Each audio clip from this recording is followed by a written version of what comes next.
कुछ रोज हुए मौलाना तारिक जमील साहब के साहबजादे ने खुदकुशी की। मेरा कोई इरादा नहीं था इस पे कोई बात करने का, आज भी नहीं है। उसकी वजह यह है कि गंद बहुत हो गया है इस पे। उसमें ये सवाल उठाने के बजाय कि डिप्रेशन था तो मामला क्या था, उसको हर दूसरे जाविये से देखा जा रहा है। अटैक्स किए जा रहे हैं मौलाना पर और तमाम चीज़ें।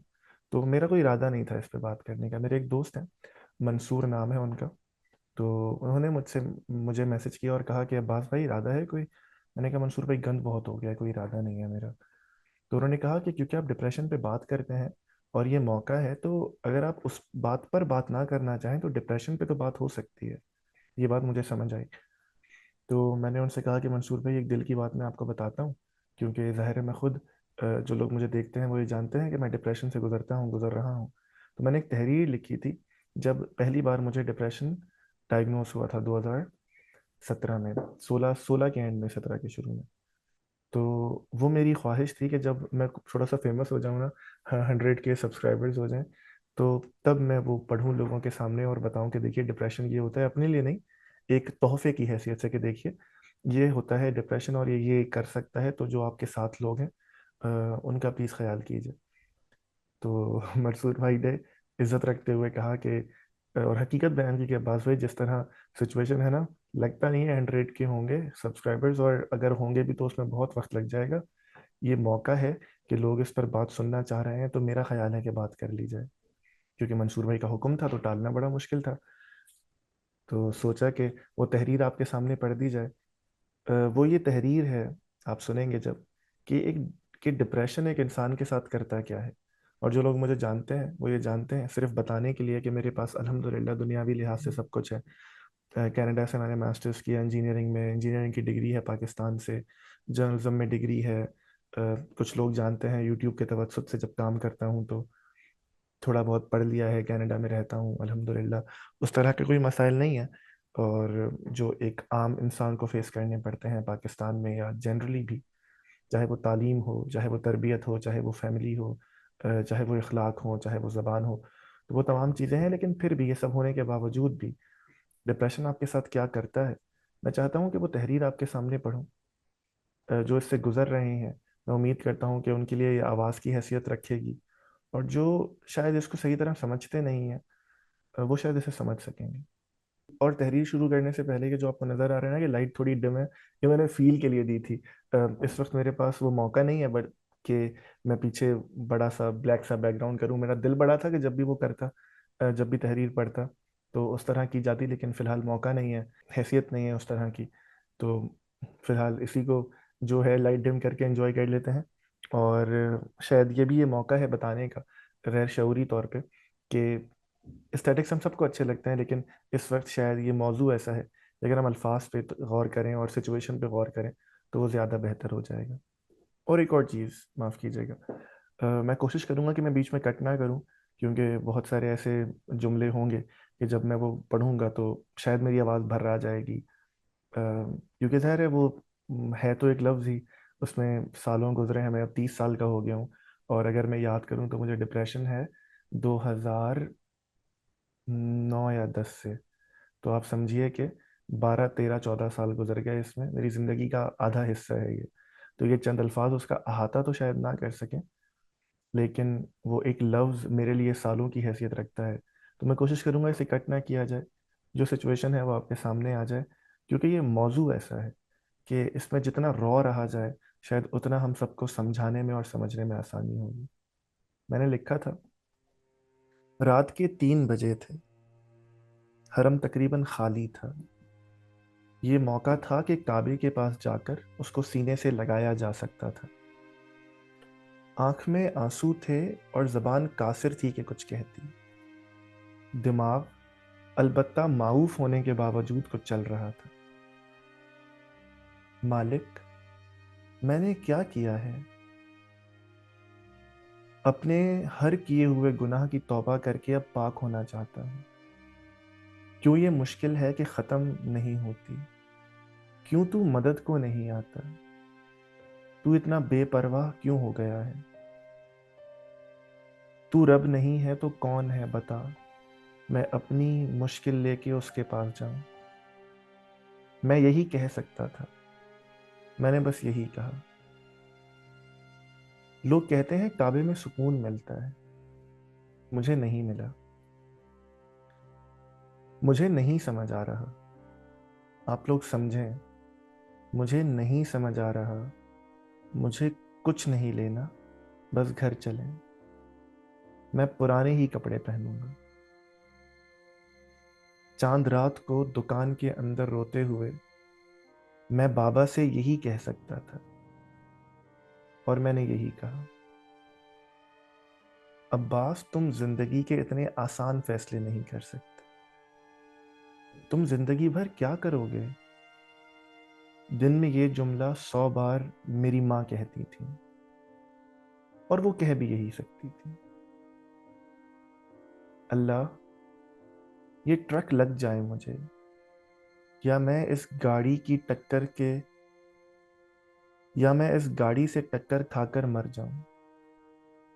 राह चलते हुए अक्सर यही ख्याल आता था मुझे, और आ भी यही सकता था। ये मेरे चेहरे को क्या होता जा रहा है? ये निशान, ये आंखों के नीचे हल्के, ये लाल होता रंग, ये उड़ती हुई रौनक, ये बढ़ता हुआ वजन और गिरते हुए बाल, बे इंतहा दर्द करती हुई कमर, गर्दन और घुटने। अल्लाह ने ये किस अजाब में मुब्तला कर दिया है मुझे? दिन का अक्सर हिस्सा यही सोचते हुए गुजरता था, गुजर भी ऐसे ही सकता था। 1500 से कुछ कम नहीं हो पाएगा, माफ कीजिएगा, 15,000 से कुछ कम नहीं हो पाएगा। ये बड़ा मसला है, आपको मर्दाना कमजोरी है। ये दवा से चेहरा वगैरह सब सही हो जाएगा, फिक्र ही ना करें। हकीम ने ये कहा, वो कह भी यही सकता था। 15,000 मैं कहाँ से लाऊंगा? मैं तो पढ़ता हूँ अभी। मैं यही सोच मैंने यही सोचा, मैं सोच भी यही सकता था। अच्छा चलिए, मैं कुछ करता हूँ, आप दवा बनाइए। आखिर ये अहद किया मैंने, मैं कर भी यही सकता था। 30 दिन हो गए, ये तो दवा भी असर नहीं कर रही। न जाने कौन सी बीमारी हो गई है मुझे, किससे कहूँ, कहाँ जाऊं। मैंने रोते हुए सोचा, मैं सोच भी यही सकता था। आप ये दवा लें, जिस्म का दर्द सही हो जाएगा। पहले डॉक्टर ने कहा, कुछ नहीं हुआ। आप ये दवा लें, आपका चेहरा सही हो जाएगा। दूसरे ने कहा, कुछ नहीं हुआ। आप ये दवा लें, बाल गिरना बंद हो जाएंगे। तीसरे ने कहा, कुछ नहीं हुआ। सब ने यही कहा, कुछ भी नहीं हुआ। बेटा, पिछले 1 साल में 28 डॉक्टर्स के पास ले जा चुका हूं तुम्हें। दिन में 4 दवाएं खा रहे हो, और क्या करें हम? मेरी माँ ने शिकस्त खोरदा लहजे में कहा। वो कह भी यही सकती थी। अल्लाह है ही नहीं। होता तो मेरे आंसू, मेरा गिरिया, मेरा गिड़गिड़ाना, मे, मेरा गिड़गिड़ाना, मेरा रोना कुछ तो सुनता और सही कर देता मुझे। किसी डॉक्टर के पास किस डॉक्टर के पास नहीं गया हूं मैं? कौन सी नई कौन सी दवाई नहीं खाई मैंने? कौन सी रात गुजरी जब पिछले गुनाहों पे तौबा नहीं की मैंने? अल्लाह होता तो सब सही कर देता, वो है ही नहीं। मैंने आखिर में ये फैसला कर लिया था, मैं यही कर सकता था। मैंने 2 साल से कोई नमाज नहीं पढ़ी है, जुमा भी नहीं। मेरा दिल नहीं करता। मैं अब दुआ नहीं करता, असर नहीं होता उनमें। अल्लाह है या नहीं मुझे फर्क नहीं पड़ता। मैं सबके काफिर होने के नारों का यही जवाब दे सकता था, मैं यही जवाब देता था। मैं लोगों से ज्यादा नहीं मिलता, ना ही कुछ शेयर करता हूँ, माफ कीजिएगा। दोस्तों के तानों से बचने का यही तरीका था, यही किया मैंने। मैं नहीं आ सकता, तुम लोग चले जाओ, मैं मसरूफ हूँ। दोस्तों के प्लान से बचने के लिए सबसे बेहतर बहाना यही था, यही इस्तेमाल किया मैंने। अब्बास बहुत मगरूर हो गया है, पता नहीं खुद को क्या समझता है। भाड़ में जाए, लोग यही कह सकते थे, यही कहा उन्होंने। अब्बास, तुम बहुत ज्यादा और बहुत फजूल बोलते हो। अपने अंदर की बेसुकूनी को कम करने के लिए मैं ज्यादा बोल सकता था, बोला। लोग यही जवाब दे सकते थे, उन्होंने दिया। अब्बास को ना बुलाओ, तंग करेगा। लोग यही फैसला कर सकते थे, यही किया। पॉर्न देखता हूँ, शायद उसमें सुकून हो। मैं यही सोच सकता था, यही सोचा मैंने। इसमें भी कोई सुकून नहीं है, यही नतीजा निकल सकता था, यही निकला। सब नए लोग नफरत ही करते होंगे मुझसे। वो जो क्लास में दूसरी तरफ हंस रहे हैं ना, मुझे ही पे हंस रहे होंगे। इनमें से कोई भी मेरा दोस्त बनना नहीं चाहेगा। लोग अच्छा नहीं समझते होंगे मुझे। अल्लाह भी नफरत करता होगा मुझसे। मैं यही सोच सकता था, यही सोचा मैंने। We will test you for HIV/AIDS and these 17 medical conditions because we want to make sure what you we want to make sure what is we want to make sure what is exactly wrong because I can't judge and comment on your problem. I have heard them for the first time. एक Canadian उधेड़ उम्र doctor ने यही एक Canadian उधेड़ उम्र doctor यही कह सकता था, यही कहा उसने। After 7 meetings and almost 2 dozen tests, we are unable to find a single problem in your body.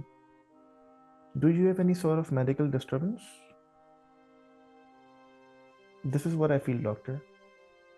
Oh, do you experience? Yeah, I do, all of them. Depression. That seems to be the problem. Have you been through any trauma? Yeah.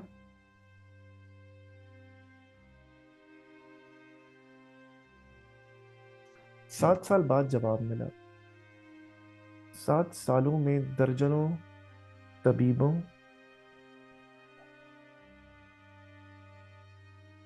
7 सालों में दर्जनों तबीबों और हकीमों पे हजारों रुपए लगा देने के बाद जवाब मिला।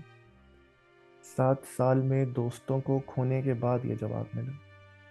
7 साल में हर रात रो कर ठीक होने की दुआ करने के बाद ये जवाब मिला।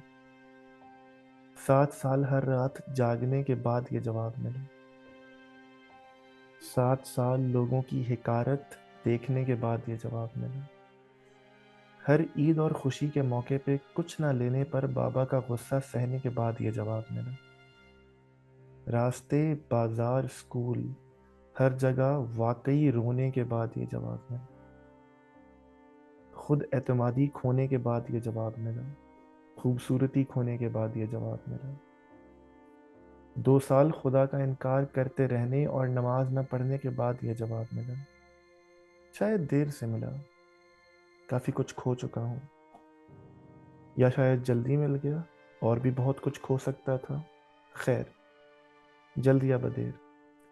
7 साल बहुत तकलीफ दे थे, आज भी हैं। शायद अगले बहुत वक्त तक इन्हें शायद अगले बहुत वक्त तक इनके नुकूश रहेंगे। शायद, पता नहीं, वाकई नहीं पता। देखते हैं, देख ही सकते हैं। इंतज़ार करते हैं, इंतज़ार ही किया जा सकता है। कोशिश करते हैं, कोशिश ही की जा सकती है। ये मैंने लिखा था 2017 में गालिबन। उसके बाद भी अब 6 साल गुजर चुके हैं। अ, ये समझ तो आ गया कि डिप्रेशन है। अ, वो हल कैसे होता है उस पर आज भी कोशिश कर रहे हैं, लड़ रहे हैं, देख रहे हैं। और कुछ चीज़ें तो टेम्परेरी होती हैं ना, वो हल हो जाती हैं। लेकिन कुछ डैमेजेस डिप्रेशन परमानेंट कर देता है। माफ़ कीजिएगा। जैसे डिप्रेशन के बाद मुझे ऑटो इम्यून डिजीजेस हो गए हैं। डिप्रेशन के बाद बाल गिरने लगे हैं। चेहरे का हाल ख़राब हो गया है। आंखों के नीचे हल्के हैं, वज़न बेतहाशा बढ़ता जा रहा है, समझ नहीं आता। और ये तो वो शायद चीज़ें हैं ना जो दिखती हैं। मेरी बैक में बहुत ज़्यादा मसला है। मैं बहुत देर खड़ा या बैठ नहीं पाता। स्पाइन में कुछ मसले हो गए हैं जो हर 24 घंटे चलते रहते हैं। आप अगर उसको 10 में से रेट करें तो गोया महसूस होता है कि 8 या 9 ऑन ए स्केल ऑफ 10 दर्द है जो 24 घंटे रहता है। उससे ज़ाहिर है ज़िंदगी के तमाम ही मामलात मुतासर हुए हैं। और वो डैमेज इस तरह का है कि उसे हल करने की कोशिश हो रही है, देखते हैं हल होता है कि नहीं। ये बात सिर्फ मेरी नहीं है। जो भी लोग डिप्रेशन से गुजरते हैं वो सिर्फ इस तरह नहीं होता कि यार ये छोड़ दो ना, ना सोचो ना, क्या होता है इन चीज़ों से, इस तरह का मामला नहीं होता। अ, ना ही इस तरह का कोई जवाब असर करता है। और मेंटल के बाद ये चीज़ें फिजिकल भी हो जाती हैं। वो प्रॉब्लम्स फिर दायमी होने लगते हैं। तो अगर तो आप कुछ कर सकते हैं, अगर तो या गोया अगर आप ये चीज़ महसूस कर रहे हैं, तो सबसे पहले तो ये जानिए कि आप अकेले नहीं हैं। और उसके बाद ये जानिए कि प्रोफेशनल हेल्प मौजूद है। चाहे वो डॉक्टर्स हों, चाहे वो दवाई हो, चाहे वो साइकोलॉजिस्ट हो, चाहे वो दोस्त हो। और अगर आप वालिदैन हैं और अगर आप दोस्त हैं और आपके साथ कोई शख्स इस चीज़ से गुजर रहा है, तो उसकी बात सुन लीजिए। सिर्फ ये कहना कि ये तो होता ही नहीं है, तुम पता नहीं क्या महसूस कर रहे हो, नमाज पढ़ो, ये करो वो करो, ये हल नहीं है। सुन लीजिए। और पता नहीं, देखिए, ये वो चीज़ें हैं जिससे डिप्रेशन के मारे लोग गुजरते हैं। और फिर एक दिन आता है कि आप ये फैसला कर लेते हैं कि ये ज़िंदगी इस काबिल नहीं रही कि इसे इसे गुजारा जाए, या ये ज़िंदगी इस काबिल नहीं रही कि इसकी मुश्किलों की ताब लाई जा सके। तो तब कोई इंसान फैसला करता है कि ज़िंदगी को ख़त्म कर दिया जाए। ये फैसले आसान नहीं होते। अगर आप किसी और की ये मुश्किल आसान नहीं कर सकते तो इसे मुश्किल ना कीजिए।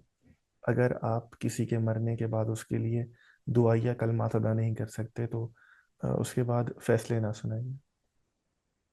आपको शायद फ़र्क नहीं पड़ता, लेकिन जो इसे गुज़र रहा होता है उसके लिए हर लफ्ज़ तीर की तरह होता है, हर जुमला निश्तर की तरह होता है।